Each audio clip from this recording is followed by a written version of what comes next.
Durante más de 40 años, una familia esperó una respuesta que nunca llegó.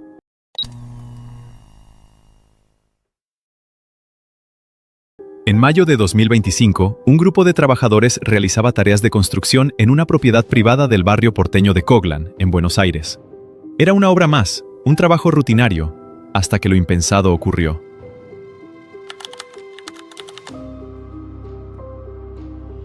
En el jardín de la casa lindera, enterrados bajo tierra, aparecieron restos óseos humanos. Restos que no solo revelaron la muerte de un joven, sino que reabrieron una historia marcada por la indiferencia, el paso del tiempo y una investigación que había quedado inconclusa durante más de 4 décadas. Los análisis forenses confirmaron que esos huesos pertenecían a un adolescente de entre 16 y 19 años, desaparecido en la década de 1980. Un joven que había sido golpeado, apuñalado por la espalda y enterrado de manera improvisada, como si alguien hubiera querido borrar su existencia. Si te interesan las historias donde la psicología, el poder y el silencio institucional se cruzan con el crimen real, te invito a suscribirte y acompañarme en este análisis. Hoy, en Anatomía del Poder, vamos a conocer la historia de Diego Fernández Lima, un adolescente que salió de su casa en 1984 y nunca volvió.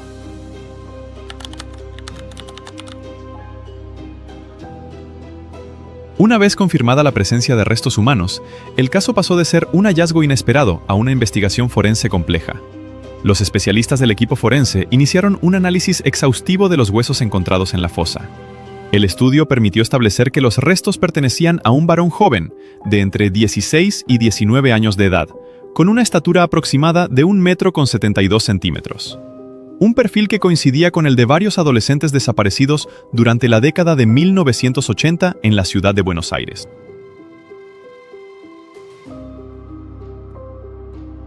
A medida que avanzaron las pericias, los forenses detectaron múltiples lesiones en los restos óseos. Se identificaron golpes en distintas partes del cuerpo, lo que indicaba que la víctima había sufrido una agresión física previa a la muerte. Pero el dato más contundente surgió al analizar la zona dorsal. Allí, se encontraron marcas compatibles con heridas provocadas por un objeto punzocortante.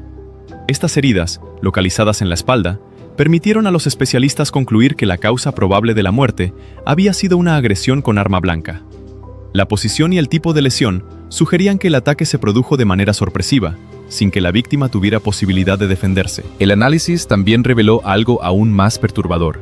Algunos huesos presentaban señales de manipulación posterior al fallecimiento. Las marcas indicaban que se habría intentado cortar o desmembrar el cuerpo utilizando una herramienta doméstica, similar a un serrucho. Sin embargo, ese intento no llegó a completarse, ya sea por falta de tiempo, por dificultades físicas o por la intervención de más de una persona. La forma en la que el cuerpo fue enterrado reforzó esta hipótesis. La fosa era poco profunda, improvisada y cavada sin ningún tipo de planificación profesional. Todo indicaba que quien o quienes ocultaron el cuerpo actuaron con apuro, intentando borrar rastros y evitar que el crimen saliera a la luz. Con estos elementos, los peritos concluyeron que no se trataba de una muerte accidental. Las lesiones, la manipulación del cuerpo y el entierro clandestino confirmaban que Diego Fernández Lima había sido víctima de un hecho violento y deliberado. Un crimen que permaneció oculto bajo tierra durante más de 4 décadas. El hallazgo de los restos de Diego Fernández Lima ya era, por sí solo, profundamente impactante. Sin embargo, en las horas posteriores a que la noticia se hiciera pública, ocurrió algo que amplificó el caso de una manera inesperada y descontrolada.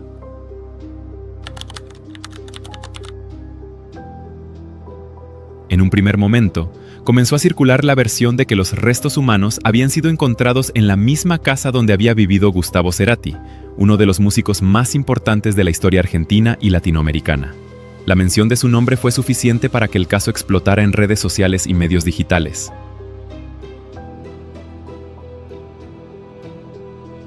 En plataformas como X, el tema se volvió tendencia rápidamente.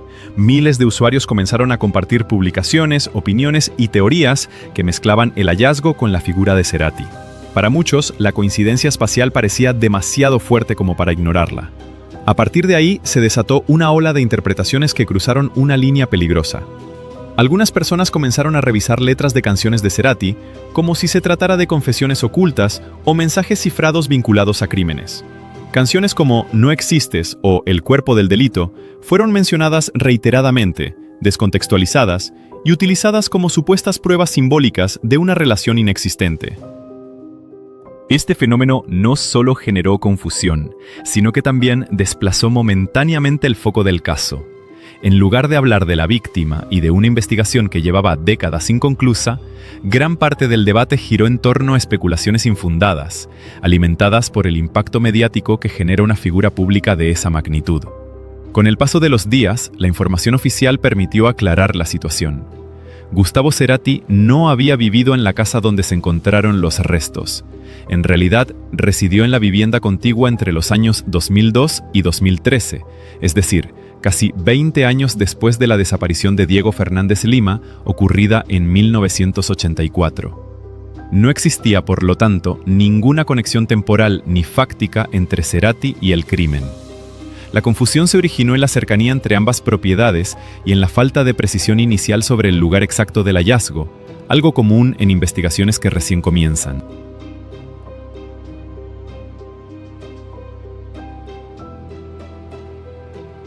Aún así, el episodio dejó en evidencia cómo, en la era de las redes sociales, una historia trágica puede transformarse rápidamente en un terreno fértil para rumores y narrativas alternativas, muchas veces alejadas de la verdad y del respeto que merece la víctima. Mientras la atención pública se desviaba hacia teorías sin sustento, la realidad era otra muy distinta. La verdad sobre el caso no estaba vinculada a una figura famosa, sino que se encontraba mucho más cerca, en el entorno cotidiano de Diego, en los vínculos de su vida diaria, y en una historia que, cuando finalmente comenzó a reconstruirse, resultó aún más perturbadora de lo que muchos imaginaban.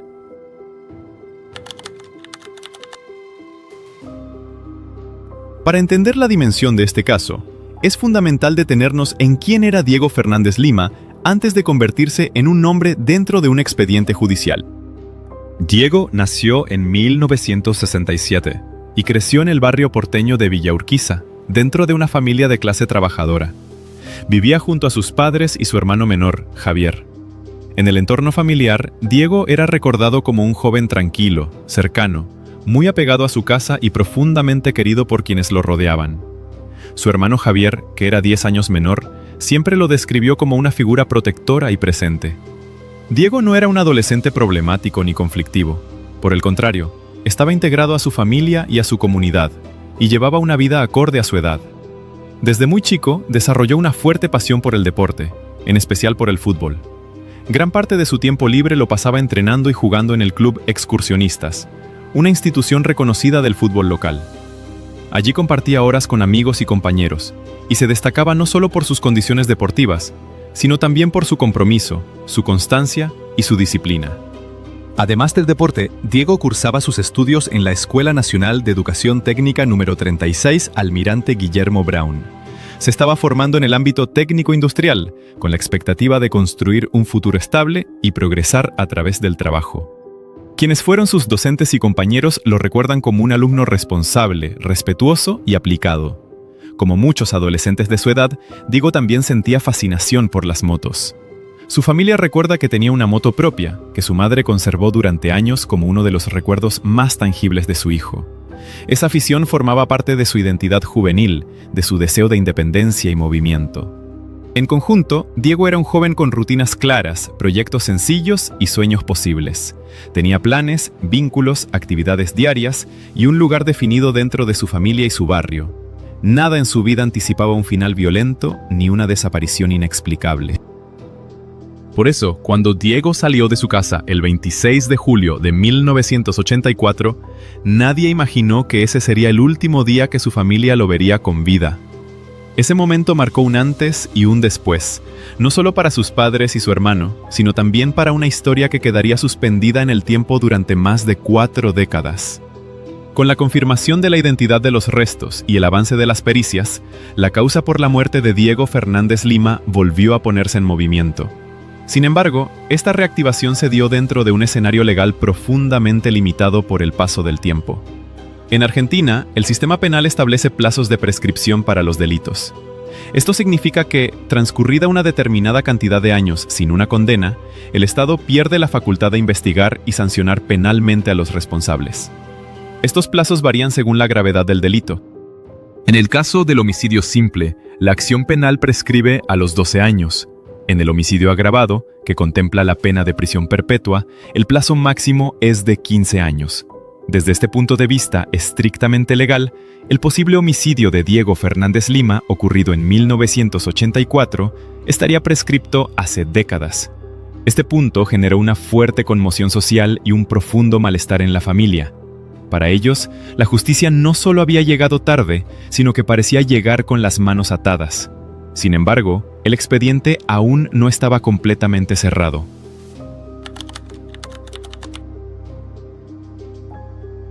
La clave para que la causa continuara fue la imputación por encubrimiento agravado y supresión de evidencias, delitos que sí pueden investigarse en función de conductas posteriores al hecho original. En este marco, Christian Graf, hoy de 58 años, fue formalmente imputado, aunque no por el homicidio en sí, sino por su presunta participación en el ocultamiento del cuerpo y en maniobras destinadas a impedir que el crimen fuera descubierto. Aún así, el avance judicial fue lento y complejo. El juez a cargo del caso solicitó al fiscal que precisara con mayor claridad el alcance de la imputación, ya que hasta ese momento no se había definido si se intentaría avanzar hacia una acusación más amplia o si la causa quedaría circunscripta únicamente al encubrimiento. Mientras tanto, Graf no fue citado a declarar. La defensa presentó un pedido de sobreseimiento, calificando la imputación como infundada y argumentando que no existían pruebas suficientes para sostener una acusación penal. En contrapartida, la familia de Diego, representada por su hermano Javier, rechazó ese pedido y reclamó que la investigación continúe hasta agotar todas las instancias posibles. En paralelo, la Fiscalía ordenó nuevas medidas de prueba. Se realizaron búsquedas con georradar en el lugar del hallazgo, se analizaron nuevamente los restos y se incorporaron más de 30 testimonios de familiares, amigos, excompañeros de escuela y trabajadores vinculados a las obras donde apareció la fosa. También se solicitó documentación escolar de la época, como registros de asistencia y libretas, con el objetivo de reconstruir los días previos a la desaparición de Diego y determinar si existieron ausencias, comportamientos inusuales o vínculos más estrechos entre la víctima y la persona imputada. Todo este proceso reabrió un debate profundo, tanto jurídico como social, sobre los límites de la prescripción penal en casos donde la verdad emerge décadas después. Muchos se preguntan si el paso del tiempo debería funcionar como un obstáculo definitivo cuando aparecen nuevas pruebas, o si el sistema legal debería adaptarse para evitar que crímenes graves queden impunes. Para la familia Fernández Lima, más allá de las dificultades legales, el objetivo sigue siendo el mismo que hace más de 40 años: saber qué pasó con Diego y por qué. Aunque el camino judicial sea lento y esté lleno de restricciones, la causa continúa abierta, y con ella, la esperanza de que la verdad termine imponiéndose al silencio. Durante más de 40 años, la historia de Diego Fernández Lima permaneció enterrada, no solo bajo la tierra de un jardín, sino también bajo el silencio, la indiferencia y el paso del tiempo. No fue solo un nombre en una causa judicial, fue un hijo, un hermano, un amigo, un adolescente con sueños simples y una vida por delante, una vida que fue interrumpida de forma violenta y luego ocultada, como si nunca hubiera existido. Hoy, aunque el hallazgo de sus restos permitió reconstruir parte de la verdad, la justicia enfrenta límites que parecen llegar demasiado tarde. El tiempo avanzó, las responsabilidades se diluyeron, y las leyes no siempre están preparadas para responder cuando la verdad emerge décadas después. Sin embargo, para la familia Fernández Lima, saber qué pasó con Diego sigue siendo una necesidad irrenunciable. No se trata solo de castigo, sino de verdad. De entender cómo y por qué alguien pudo desaparecer sin que nadie respondiera durante tantos años. Casos como este nos obligan a reflexionar sobre el poder del silencio, sobre lo fácil que puede ser borrar una vida cuando las instituciones fallan, y sobre cuántas historias similares aún esperan ser descubiertas. La causa sigue abierta. Y mientras haya preguntas sin responder, la historia de Diego Fernández Lima no está cerrada. Esto es todo por el momento en el caso de hoy. Y si te gustó el video, no olvides apoyarnos con tu me gusta y suscribiéndote al canal, porque entender el poder es el primer paso para no caer bajo su control. ¡Nos vemos a la próxima!